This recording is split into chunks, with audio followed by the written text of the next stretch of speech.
Hello and welcome to the very first video episode of the H2P Podcast here on DK Pittsburgh Sports Podcast Network.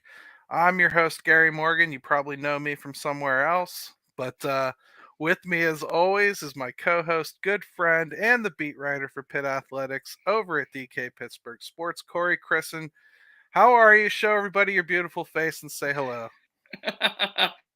Well, hello, everybody. If you're listening live on the YouTube live broadcast, welcome in. If you're listening as the usual standard protocol on the audio version, welcome in as well. So good to have you with us again.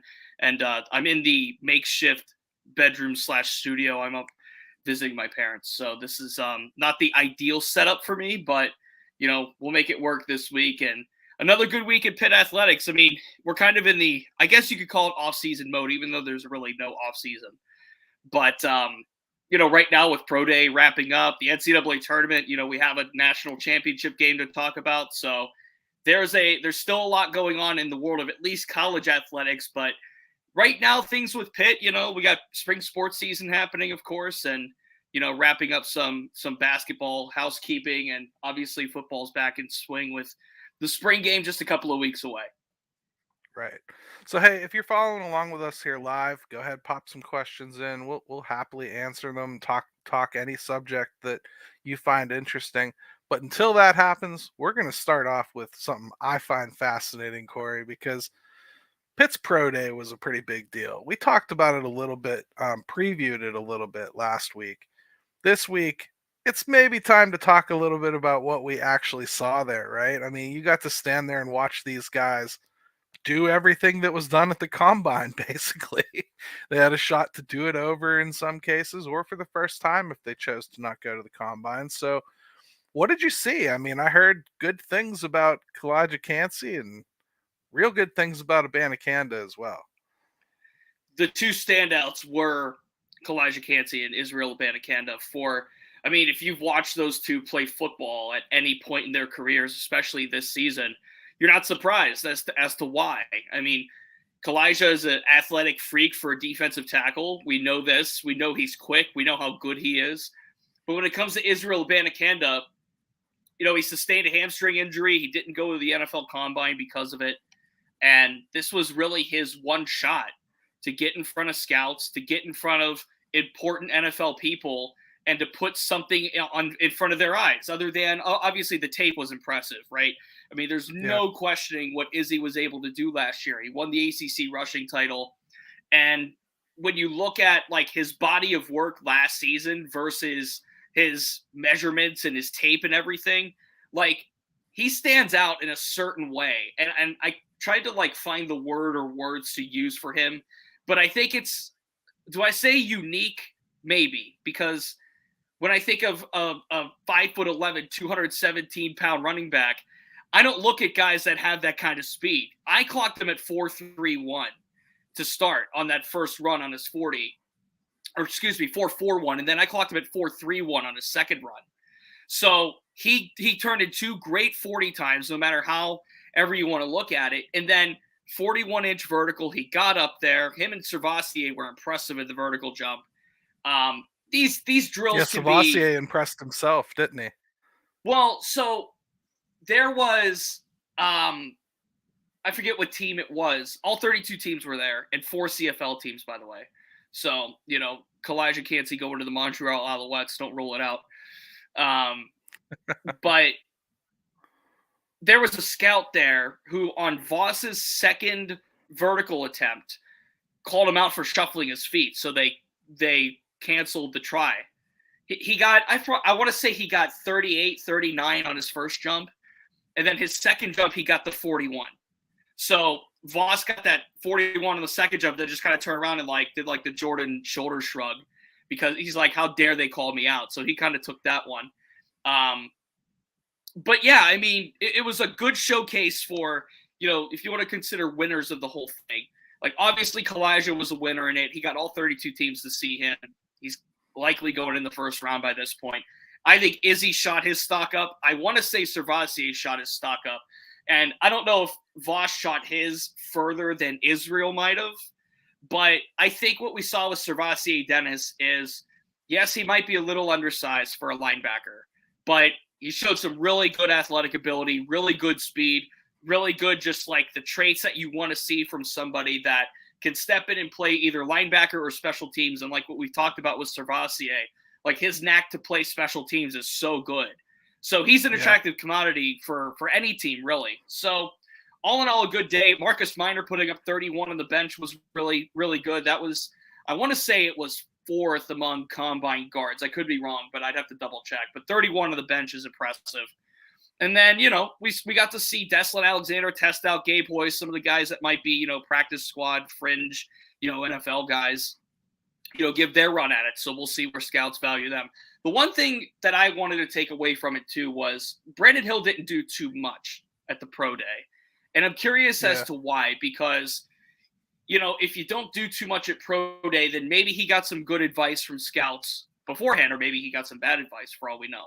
But I found that interesting that Brandon Hill didn't really do too much at the pro day. He did the position drills. He didn't run the 40. He didn't bench press. He didn't do many of the athletic stuff. So we'll see what happens now. It's kind of out of everybody else's hands at this point. It's interviews and further character evaluation, if you want to call it that, and we'll see where the chips fall come. The end of the month here. We're officially in draft month. We're hitting the home stretch here. It is funny that Hill didn't participate to the level that, many thought he would. And it's funny how everything is a decision, Corey. Everything you participate in, everything you don't participate in, everything that you tend to try that maybe isn't your specialty, it's insane. Maybe Hill is a guy that was told, hey, you're probably in this range. Don't mess it up. That's really all you could do at this point. So take a back seat at the pro day. Well, and that's why Kalijah didn't run another 40, because quite frankly, he didn't need to. I was thinking if he wanted to, he could. And obviously there would be risk, I put that in air quotes, to, go about that. But I think Kalijah put plenty on tape. He put plenty of results on paper. He showed enough. He did the position work. I took a couple videos. He did the vertical and the broad jump. He did everything he needed to. He's done, But some of these guys needed pro day more than Kalijah did, obviously. And when we talk about the quote-unquote winners of the whole deal, Servassier and Izzy are the two that stand out as the winners of the pro day in terms of where do they sit, with their draft stock before the pro day and where do they sit after. They definitely rose up on boards. Right. Let's take a real quick break. Even though you guys watching us on video, we're just going to kind of sit here quietly for a second. We're just giving a break for our audio side.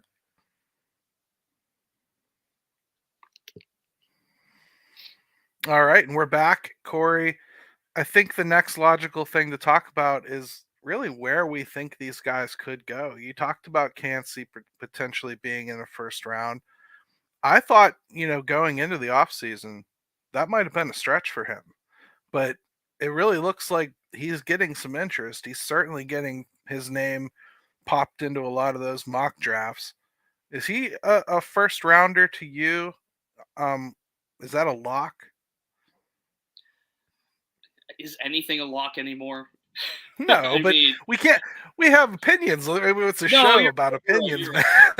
You're right. I think he's a first-round pick, and here's why. When you watch defensive tackles, and it's going to come down to the place that he fits in the best with. He's not a fit for every team. That's the caveat on him. There's certain players that are in this draft, whether it be a Will Anderson, I think is a perfect example, or a Devin Witherspoon, that are plug and play, any player or any team, any position. He could just go in right now, day one, any team, and fit in that roster, in that room. Kalijah's not one of those players, and that's not to knock him as a player. That's just to knock him, quite frankly, when you're a 6'1", 280-pound defensive tackle, you're not going to play in a 3-4. You might be able to, and you might be able to grow into it, but day one, when it comes to sell and how he can sell himself right now, it's really hard for Kalijah Cansey at 283 pounds to sell himself as a 3-4 nose tackle. It's just the way it is. I think there's a team that runs a 4-3 defense out there. I'm not sure which one it is, But there's a team out there that runs a 4-3 defense that's going to love having Kalijah Kancey in their defense. He could play inside on the interior. You could flank him out at defensive end if you need to on the 4-3. I don't think he's like stand-up edge rusher, like athletic, but he's definitely on the D-line athletic. He might be stand-up rusher athletic. I don't know. But like for players like Kalijah, I think he goes in the first round for a team that two boxes have to be checked. Number one, he fits the system. Number two, he's a position in need. Like when you look at Philadelphia, like Mel Kiper Jr. of ESPN mocked Kalijah at 10 to Philadelphia. It was a little bit ridiculous at the time, but when you really look into it, you have to consider where Philadelphia was making these moves in free agency. You have to consider who they've signed and re-signed and brought back. And like they have the defensive mold for him. It's a position in need. So it makes sense. There's a team in that top 31. Maybe it's the Steelers at 32. Maybe they think Kalijah can do something for them. There is a team in that top 32 that can use Kalijah Kancey's services and that could develop him even further and that could put him in day one as a starter. You draft first round for day one starters, right? I mean, that's how this works. Or that's how it should work unless you're the Packers with Jordan Love and that whole deal. But even Aaron Rodgers, if you want to go that far back in the time machine. But you can't complain with their results, though. They got that's good, right. They got good production out of it. Out of Aaron Rodgers, they did. We'll see about Jordan Love. Jury's out. But you draft first-round picks to play day one. So where's Kalijah going to fit day one? I think he fits in a 4-3 the best. He can obviously move around and play different positions, but we'll see, what team values him higher than maybe another standard D tackle that's projected up there. And Izzy's tough because first he's a running back. Running backs are all over the board. A lot of teams take flack for taking a running back in the first round. People are still complaining the Steelers took Najee Harris, to be honest with you. No matter how good he is, first round running back is something that just doesn't happen a lot. So I don't expect that. The thing I'm hearing about Izzy is as fast as he is, a lot of scouts seem to feel he lacks the twitch. He lacks that twitch to get into the open space that makes that speed matter. I think watching him at Pitt, it's hard to agree with that, but it's probably got some truth to it too if you really think about it. The wide open holes that he hit, but he didn't create many of his own. There was like a pause in the room when we were interviewing Izzy after his pro day because he said somebody among NFL teams told him that he didn't have enough burst. And we all were kind of like, we looked at each other, the reporters that were in the scrum looked at each other, were like, wait, what did he just say? And we had to ask him, like, what did you just say? Because did you watch the film last year? I mean, once he found the hole, you're right to a point about Izzy. Once he finds the hole, he's gone. But the issue is, can he create his own lane? He found ways to do that in some spots last year. The Virginia Tech game, there was a run in particular where he scored a touchdown where he found contact right at the line and broke through and found Pater. No, he gets skinny. He can do that on occasion. The NFL, it's hard to get that skinny. I have a comparison here from Pro Football Network 365. And somebody compared Izzy to Breece Hall of the Jets. And Breece Hall was a fantastic rookie last year before he got injured. Had a great year. Could have been Rookie of the Year, Offensive Rookie of the Year. Fittingly, his teammate Garrett Wilson won it for Offensive Rookie of the Year. But coming out of college with the combine measurements, with the pro day measurements and everything, I mean, Izzy and Hall were pretty identical in a lot of things. They're pretty similar size. They ran the same 40. They have the similar just like style of play. And I found that to be a pretty interesting comparison. So there is a team out there. And here's the thing with the running back position, like you talked about, how it's valued nowadays, because how many running backs get to that second contract? I'm not talking about produce as a rookie or second-year pro. You want a player and a running back that's going to last you. You want to take somebody with these high first, second-round picks that's going to last you. You don't want to have to look at Devin Bush, for example. Right. Devin Bush didn't work as a first-round pick. He doesn't get the second contract. He's out after 5 years. You want, ideally, obviously, somebody that fits you in those first 60-some-odd picks in the first and second round. but you also want somebody that could last you and you could build a franchise around for however many years it is. And that second contract, not many running backs that are drafted this highly. Perfect example is Todd Gurley. The Rams gave him a boatload of money. They gave him the universe after that first contract ran out because he won a rushing title. He was all pro. He was all world at running back. And then he just completely fizzled out. Like, wasn't worth a penny of it. So, I mean, Le'Veon Bell could be considered another example of second contract running backs and what happens with them. Sure. So that's the partial explanation of the valuation of the position. What does a team look at Israel Abanikanda and his tape and his pro day and his measurements and all this stuff, and where do they value him at? In my opinion, he played himself into day 2 with his pro day. He played himself into being picked in the second, third, or in my opinion, 4th round. Like, he's a fringe guy on that day 2, day 3 scale right now, and I would be stunned if he lasted until day 3 by this point. Just based on everything we've seen, on what he did last year. Like, he has a sneakily good build for a running back at 217. When you're 217 and can run a 4.3 40, you're putting people on notice. He stood out at pro day, but that was a continuation of what he was able to do last year, winning the ACC rushing title, breaking Tony Dorsett's single game rushing record, tying a 112-year record for rushing touchdowns, and he's 6 touchdowns in a game. Like, he's incredibly talented. You don't just do that on your own. So, and nobody should mistake us questioning what round he's going to go for not appreciating what he did here. It's not like it's not the same conversation. You can be a terrific college running back and not fit the NFL mold. And I think that's really what people will look at with him. I do believe he fits the mold at least enough to get picked. And I also think that the NFL has changed in a lot of ways, Corey. Like, first round pick running back is a rarity nowadays. And if you did pick one in the first round and already have a good running back, you probably want 2. You might want 3. So there's no reason to think any team in the league couldn't take a flyer on somebody that fast. I'd say, like, for me, if I'm just evaluating Izzy, I don't think he's got a ton of that twitch, I think, is what I like to call it in the open field, where he can just, shake a guy. And that's something that I think with that speed, you'd love to have accompany it. And he doesn't have an awful lot of pass catching tape. Mm-hmm. They didn't really use him for that a lot. And I think in the NFL, you'd want him to be able to take some swing passes, maybe even run some patterns for you with that kind of speed. So those are a couple things that I think could kind of knock him down into the more of that 5-6 round range. But that's just me. Oh, sure. I mean, those are valid concerns with Izzy. The pass catching ability, the way that these running backs are utilized nowadays in these offenses. You don't just have a bell cow take the ball and run it like Derrick Henry every game.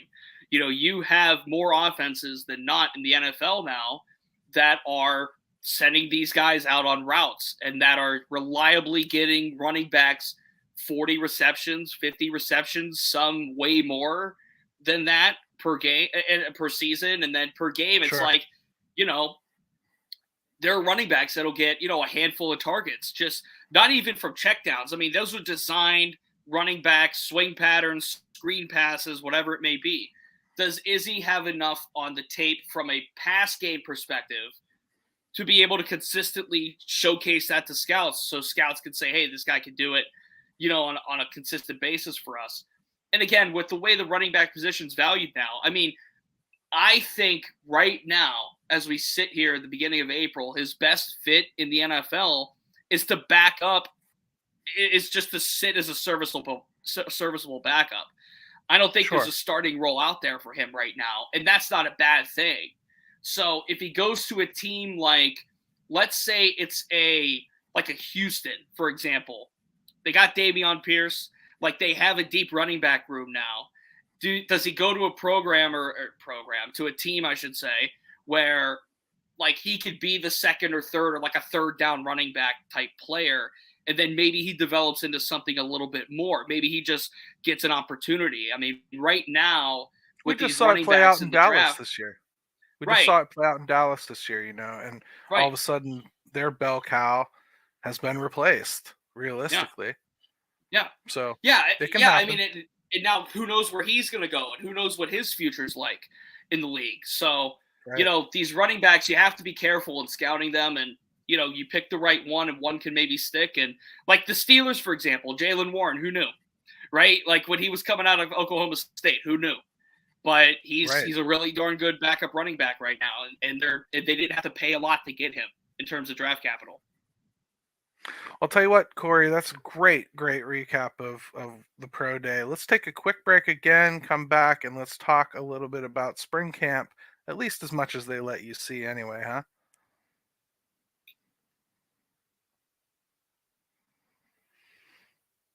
All right, and we're back to the H2P podcast here on DK Pittsburgh Sports. Corey and Gary with you, and it is time to talk about the spring camp. I'll be honest, Corey, this stuff puts me to sleep sometimes. I don't get very much out of this or the blue gold game for that matter. Doesn't really do much for me. I'm sure a seasoned evaluator like yourself probably gets something out of it. I read your article. I'm not going to steal your thunder. What did you take away from what you were able to see? Yeah, I published it Saturday.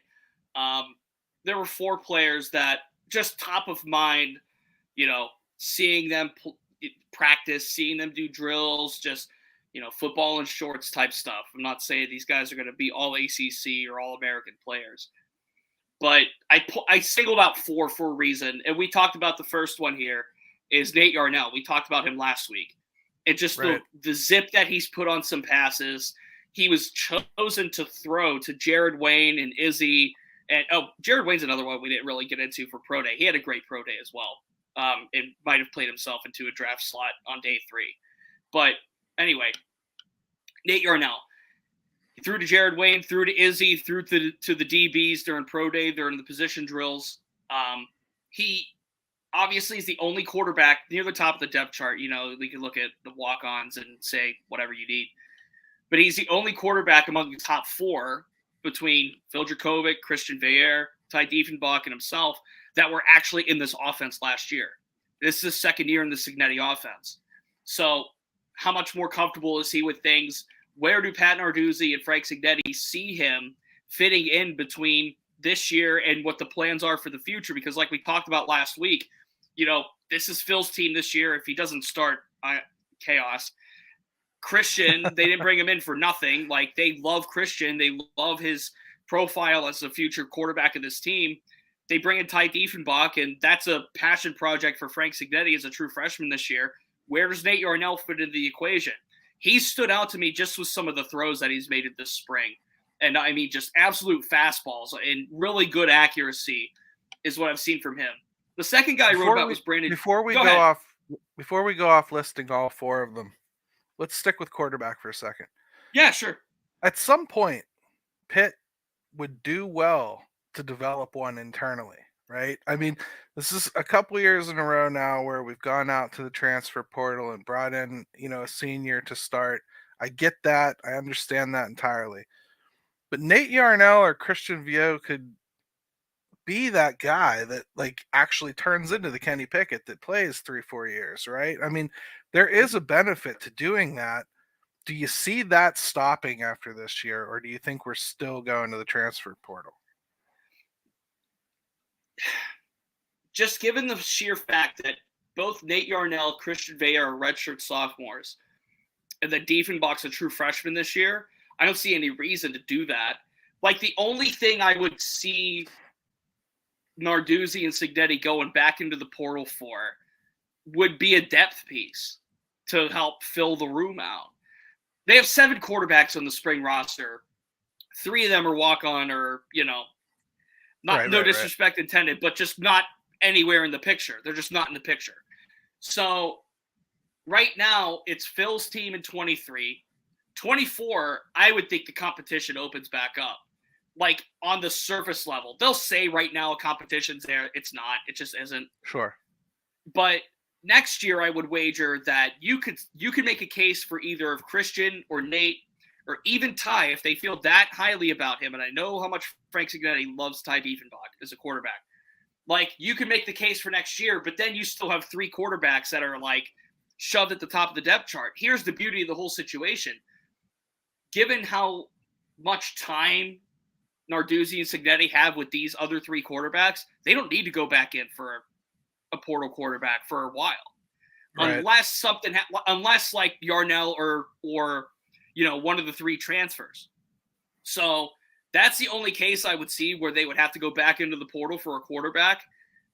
If they want a veteran guy, like next year, by the time next year rolls around, on April 2nd, 2024, when we record H2P Podcast, like Veyer and Yarnell will be redshirt juniors at that point. They will have enough experience at the position. So that's not really a concern for me. That's not really a concern for me in that regard. So let's move on to linebacker then, because I'm really excited about Bengali Kamara, but you got somebody else highlighted. He didn't play much last year because he had a knee injury. He was hurt most of last year, but Brandon George is like kind of the wild card in this whole field because Shane Simon, I think, moves back to the middle and wears the dot and is the signal caller. He plays the Servassier Dennis role. And if you remember last year, Brandon George was going to back up Servassier. And at the time, we didn't know how good Bengali Kamara was going to be. He's one of the risers from last year. Bengali has really solidified himself as a starting linebacker on this team. So right now, it's really Brandon George and how, number one, healthy. He's healthy now. But number two, how, developed he is for being one of the veterans on this team still. This team's going to have Simon, a fifth-year senior. He's going to have Brandon George, a fourth-year junior, fifth-year junior, whatever it may be. But those two bring some good experience to the room. But I need to see Brandon George and how, he's kind of progressed without having to play much last year.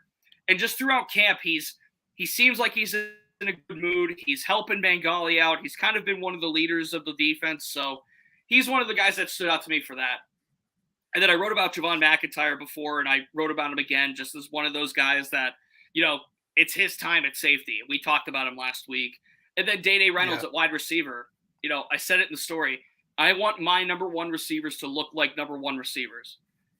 And I think you know what I mean when I say that. I want a physical. I want a guy that could just moss a cornerback if he needs to. I need somebody that could be reliable at number one. He looks the part. And I wanted to see through these first few weeks of camp, where 3 weeks through spring ball, there's a couple more to go. The spring game is April 15th. I wanted to see if Day Reynolds at least started to look the part of a number one wide receiver, because in my mind, I think Kanate Mumfield fits the profile perfectly as a slot receiver in this offense. And then I think Bub Means and Day Reynolds on the outside, whichever side you want to put them on, they could go flank. But I need to see Reynolds do whatever it needs to be that fits that mold as an outside surefire boundary wide receiver. So far, he's looked like it. He looks physical. He catches the ball with physicality. And when I say that, I mean, he kind of goes after and gets it. He doesn't let the ball come to him. He kind of goes after the ball, which I like in a receiver.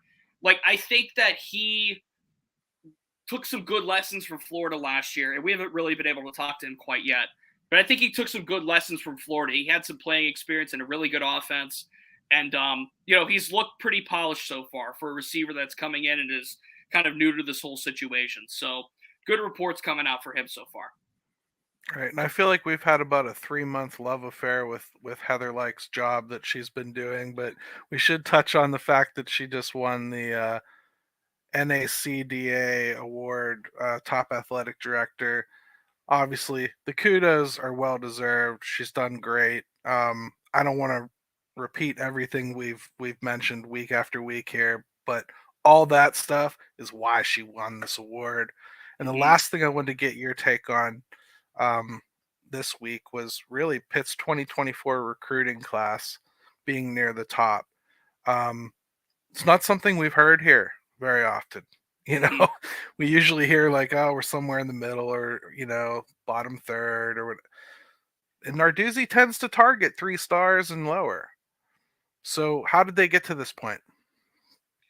Well, right now, the key to this in the whole development of the 24 class is the fact that Pitt is getting in. We're recording this April 2nd, but they got in March. They got 10 prospects in by March to commit. And that has not happened. That just doesn't happen regularly with this program.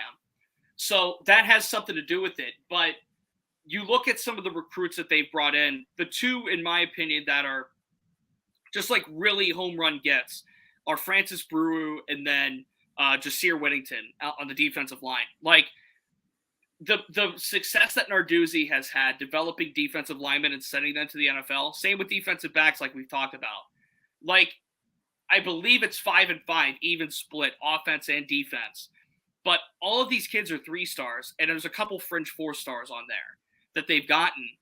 And, like, the fact that he's getting in so early is one thing, but it's the fact also that I think what we're seeing here is the culmination of the ACC championship meeting the sustained success from last year.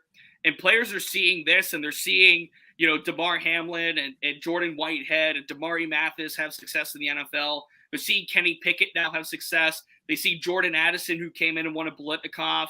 They're seeing Jared Wayne, put these crazy combine. They're seeing Izzy put these crazy combine and pro day numbers up.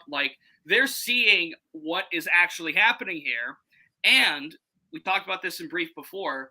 There is now a sustained coaching staff. No replacements on the coaching staff this year, which is huge for recruiting. Massive for recruiting. Charlie Partridge wins the Defensive Line Coach of the Year award from, I forget what outlet it was, Pro Football Network or whatever it might have been. But, you're starting to see this consistency, and you're starting to see these prospects look at Pitt, I'm not going to say in a higher regard, but they're seeing the consistency. They're seeing 2 seasons finishing it with the AP ranking for the first time since the 80s. They're one of 7 programs or 9 programs, whatever it is, to do that. There's something to be said about the consistency over the last 3 seasons that Narduzzi and his coaching staff have built, and that's starting to rub off on this recruiting. If nothing else, they've shown there's nothing that you can want to achieve that you can't achieve at Pitt. And that's something that I can't say has always been true. So very much so, a lot of things have turned around on the program. Last thing I'm going to mention is about Kalijah Cansey. I'm going to circle all the way back. I saw Aaron Donald reached out to him pre-draft, and all I'm going to say is greatness recognizes potential greatness. And we called this comp out when you and I first started doing this podcast together, Corey, that Aaron Donald and Kalijah Cansey were very much in the same mold, slightly undersized, got the job done anyway, somehow swum through blocks, just knew what they were doing as far as creating havoc. Mm-hmm. And to see that, it's wonderful to see the tradition that lives on from the people that have been here to the people that are just leaving here to the people that are coming. It's really become a good tradition here. I'm with you on that. It's something that really, since the Narduzzi era kicked off, he had to build it for a couple of years, right? Just as any incoming head coach has to do. He had to take a few years to build it. But once it started to gain some steam and started to gain some momentum, now, like what we just talked about with the recruiting class, you're starting to see just the fruits of the labor right there. One note for me before we get out, too, is not much noise from the women's basketball coaching search on that front, but it seems like there's at least some names that are out there now that are rumored or reported or whatever it may be that have at least been contacted. So Pitt is looking, you just haven't heard anything really, I guess concrete or anything that's really picking up steam on that front. So there are a couple names out there, but there's really nothing that's okay, this is the leading candidate or this is what Heather Lyke is thinking. And obviously, they're going to keep that as quiet as they can within the walls of the Peterson Event Center. So, we're doing our best to keep an eye on the women's basketball coaching search because that's a big one. That's a big one that Heather Lyke has to fill. And when you look at, quick final note on the NCAA tournaments, the women's NCAA tournament has been absolutely sensational with what Caitlin Clark at Iowa has been able to do, The national championship game is tonight. Iowa knocks off South Carolina, who hasn't lost in forever. Like, the women's basketball ratings have been amazing too. The Final Four ratings have been amazing. So, that's a sport that's on the rise. And Heather Lyke, for how forward-thinking she has been as Pitt's athletic director, for as really just rock solid with decisions that she has made, this is an important one to get because of the rise of the national just popularity of women's basketball right now. And by the way, with how good the ACC actually is. So that's something that we're definitely keeping an eye on as well. Good call there. And there's no way I'm letting you off the hook. Who's winning the national championship? UConn. I mean, goodness. They bludgeoned. They've won every NCAA tournament game by double digits. And I don't know what the line is. I haven't looked at the betting spread for that game versus San Diego State. But UConn, if they win this game by double digits, that's just historic stuff. Like winning every NCAA tournament game by at least 10. So I'm going to pick UConn. The only question to me is, do they win by 10 or not? Right. And hey, listen, I know it wasn't in your bracket, but I do know that when we talked about this bracket, you did say, watch out for UConn. So, I mean, I can honestly say you weren't shocked there at this point. No, but, that's the only one of my Final Four I got right. That's my only Final Four pick I got right. Though. It's been a terrific tournament, though. A lot of fun. The tournament's been amazing. Unprecedented in many ways, but super competitive, really cool. Last second happenings all through every round that came up. I've loved it, and I'm really looking forward to the national championship game, despite them being non-traditional teams, and that made it to the championship. I love it. So I think I'm going to have to go Connecticut too. I missed the San Diego State buzzer beater because I was watching WrestleMania. So too bad for me, I guess. Too bad for me, I guess. I'll be watching Mania again tonight too. So I mean, it is what it is, brother. It was good stuff. And hey, for our first video cast, I think we did a great job. I think it was fun. And we had very few hiccups. So subscribe to us on YouTube. Subscribe to us on YouTube. Subscribe.